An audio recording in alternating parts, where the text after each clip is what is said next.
that is you intend to sell the property, or you need to have a tenant, ask a tenant to leave for economic reasons, or you have self-possession or for a relative, things of that nature. There are a number of different exceptions to this. The most important part is where previously, or up until this ordinance, if you had a month-to-month lease, you didn't need a reason to end the relationship, to end the occupancy. You could terminate that lease, ask the tenant to vacate upon whatever notice requirement was in the lease. Generally, with a month-to-month lease, that would be 30 days. City Council has put an end to that. So that whereas we used to advise, well, simply write a month-to-month lease agreement, and if you have a problem with the tenant, you can ask them to leave for any reason, and the court will find in your favor.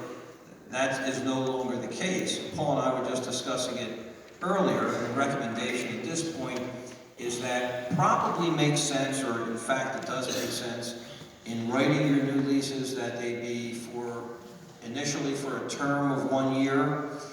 You get two lawyers in a room, you're going to get a couple of different opinions about what the outcome may be and what the answer is to a specific question. I think Paul will take the position that after the first year, even if that lease converts month to month, the ordinance, the interpretation of that ordinance is that you still need good cause. And so that would be specific enumerated reasons, again, non-payment or a slew of other reasons, someone destroying the property, causing a disturbance, etc., etc. The real problem with, let's say, the disturbance issue or damaging property, if you're unable to prove it specifically, the fact that you have a month-to-month lease agreement is no longer going to help you.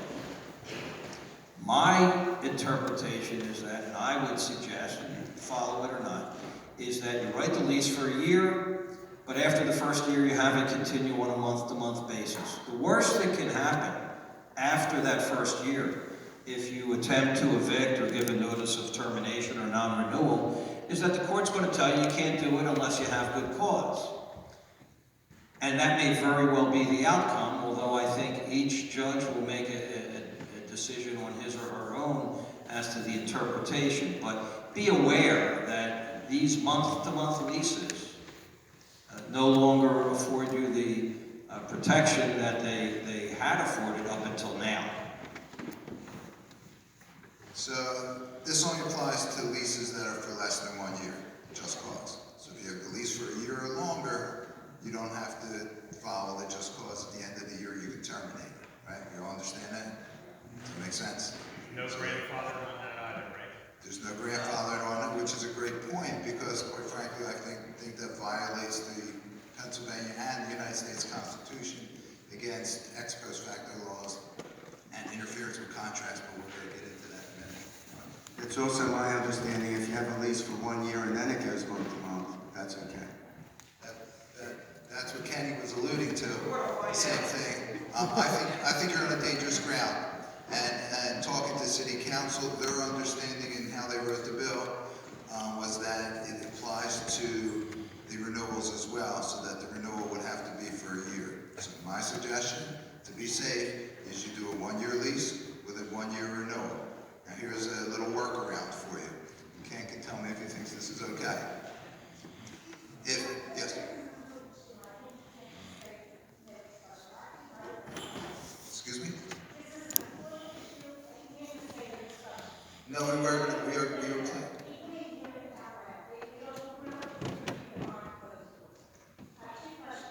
Well, we're not ready for questions yet. Can I finish explaining all the law and then I'll take questions? We're going to finish talking about the law so that everyone understands what it is, and then we will take questions. So just hold on. Hold on. Okay, so.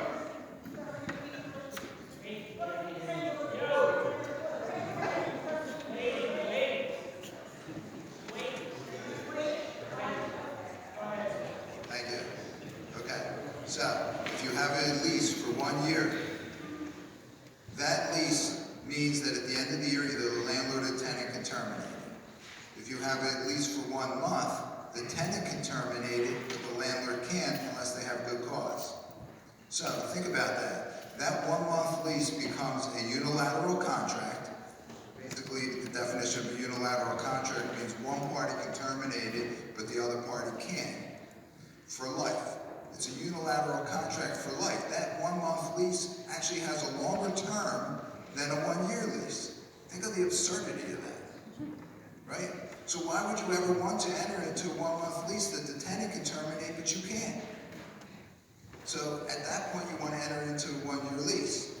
Now the workaround I think you can do is that you enter into a 1 year lease, but if you have a tenant that specifically wants to stay for 1 month, you then put in the clause in the lease agreement that says the tenant can terminate the lease with 30 days notice.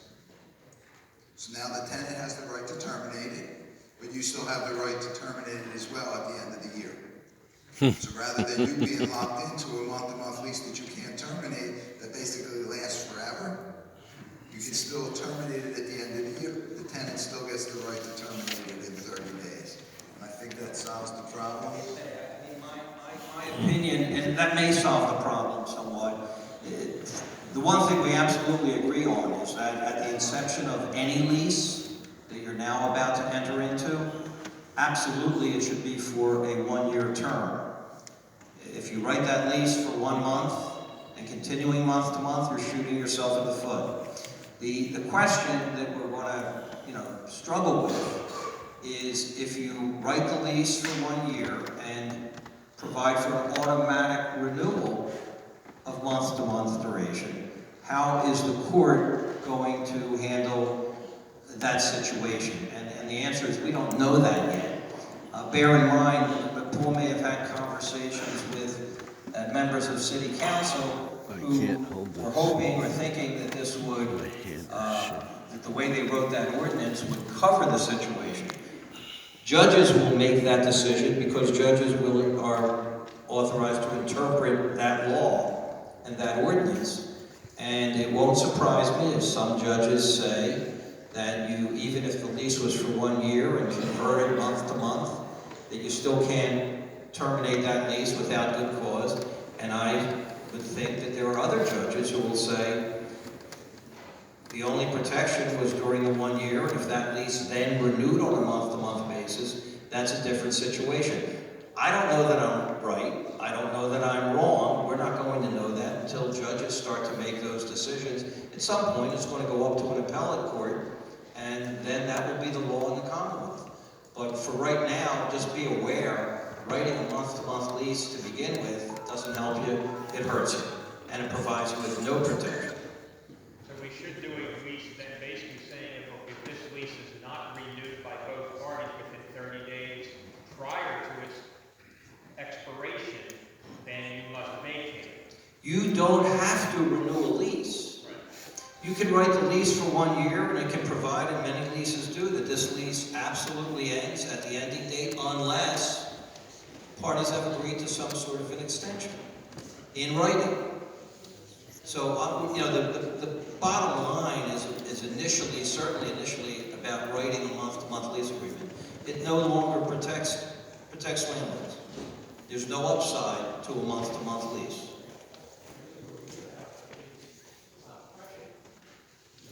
Yeah, you can end it. You can say, hey, I'm not going to renew it. I didn't marry you. I just signed a contract with you. APCO's working on getting a lease, not yet. So the bottom line is 1 year lease is to start. The renewal, you're at your peril. If you want to do it for less than a year, judges might say, yes, that's okay. They may say, no, it's not okay. But if you do the renewal for another year, then you... To Delaware County and Montgomery County, or just Philadelphia? This is just Philadelphia. The question is, does it apply to Delaware or any other county? This is just Philadelphia for now. And mind you, this is the first step toward rent control. Make no mistake about it. Okay? What happens with rent control, there's two issues involved in rent control. One is that you can only raise the rent a certain amount of money, and the other is you need cause to be able to terminate the tenant. They've taken the cause away now in Philadelphia. The next step is very simple. To have rent control is to just say that it is not good cause if you raise the rent over a certain amount of money. Or saying it differently, raising the rent over a certain amount of money is not justified. And it's a way of getting around just cause. And it's a very simple thing for the city council to do at this point, and now we have rent control. Okay. There's another question back here. There's a couple of guests now I've been told they're gonna speak. Yeah, a couple guests. Okay. Okay.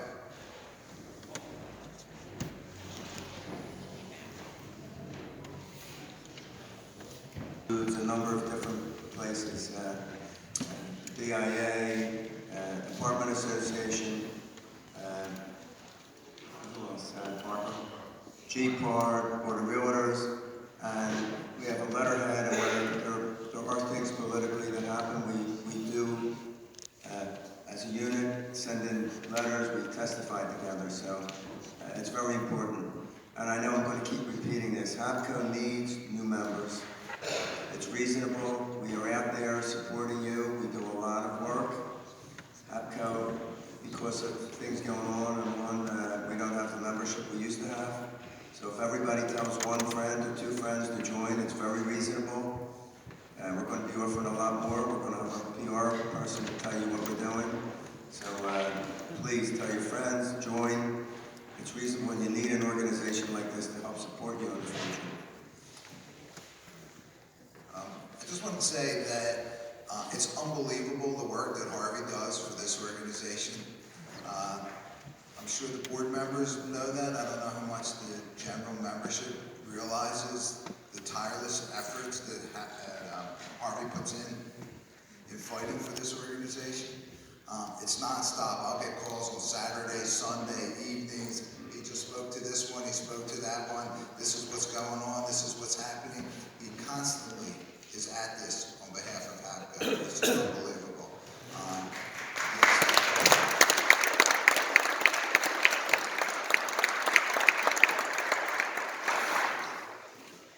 Thank you, Paul, and I want to let you know that Paul always answers the phone, and I need him to write an addendum, or Kenny. Both of them are always available, so I want to let you know that too, so thank you.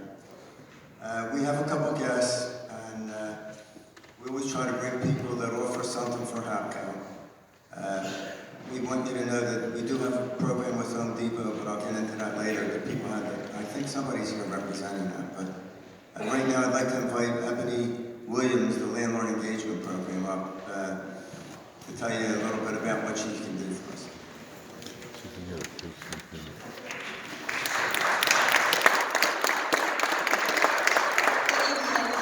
My name again is Ebony Williams. Thank you, Mr. Spear, board members, for allowing me to come and address you, everyone. I work for the Office of Homeless Services with the City of Philadelphia. What we have done is develop a program called the Landlord Engagement Program. That program has been in development for the past 2 years. We have had focus groups with different landlords to find out how can the City of Philadelphia serve you much better, as well as engaging more in taking our constituents that are in our shelters right now, transitional housing, and our behavioral health centers. What is it that we need to do to work with you? So on April 30th, we're going to have a whole entire landlord engagement event at the convention center. Excuse me, because I'm never nervous. I think everybody made me nervous here. We're going to have an event at the convention center on April 30th. We're going to tell you about all of the housing programs that the city has to offer. We're going to have an open dialogue where we'll talk about rapid rehousing, because I know there's some landlords that are familiar with our rapid rehousing program, with PHA's Section 8 voucher program, with a new program that the city has developed, which is our Homes 200, which is a shallow rental initiative. We'll go into more detail about that. We'll let you know how you can sign up. Again, it's on April 30th. It's going to be at the convention center. I want to invite also Erica Scott. Is Erica still here? Thank you.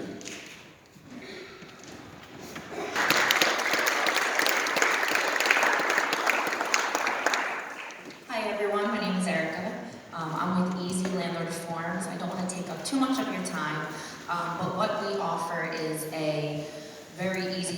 solution to create all of your landlord forms. So we offer a state-specific lease, and we're working on making it, actually it already is, Philadelphia-specific, so city-specific. I don't know if anybody in here has, you need to do tenant screening, so we offer that as well, a very simple solution for that. All you need is your applicant's name and email, and we pretty much do the rest for you. And we're working on right now a rent collection service and an easy eviction service. Authority, and we brought this program to Philadelphia, so we, through the leadership of City Council, they came to us, we sit in City Hall, so they came to us to go out to bid and select a company to provide this service citywide. By going at scale, we were able to get much better rates for property owners in the city, and really great coverage. So really I'm just here to make sure that you know that this is a city program. It's managed by a city agency. But really, I'm here really to introduce the American Water Resources folks to give you more specifics on the program. Hi everybody, my name is Jenna Riley. I'm here with my colleague Pat Wodak. We are with American Water Resources. American Water Resources is one of the leading provider of service line protection programs. We offer protection programs in 43 states. We brought, with the Philadelphia Energy Authority, these programs to Philadelphia end of last year, around October. You may have started receiving our mailings. So I'm going to go into a brief description of what these mailings are telling you, and then we want to open it up to save time for questions.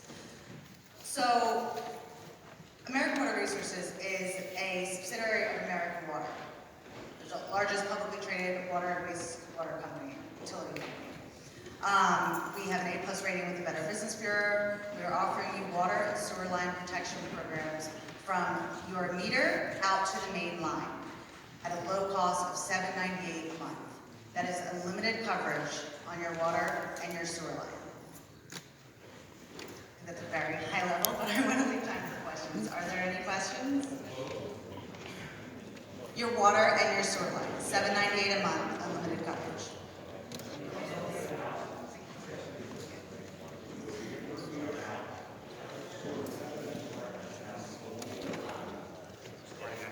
What?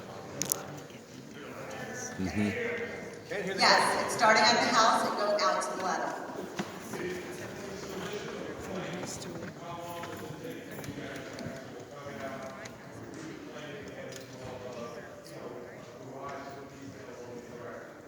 Well, that's one of the things that the DEA really was looking for in selecting a provider. So, short answer is we'll have somebody in touch with you. You call us, 800 number. We'll have someone who have a contractor, locally licensed contractor in touch with you within a couple hours. And then really it's a matter of, within the next 24 hours, depending on your schedule, somebody getting out there to assess the situation. Then the timetable after that will depend on whether extra permitting is required. But, we can, the idea is to get it turned around as quickly as possible. And we typically get it done within a couple of days.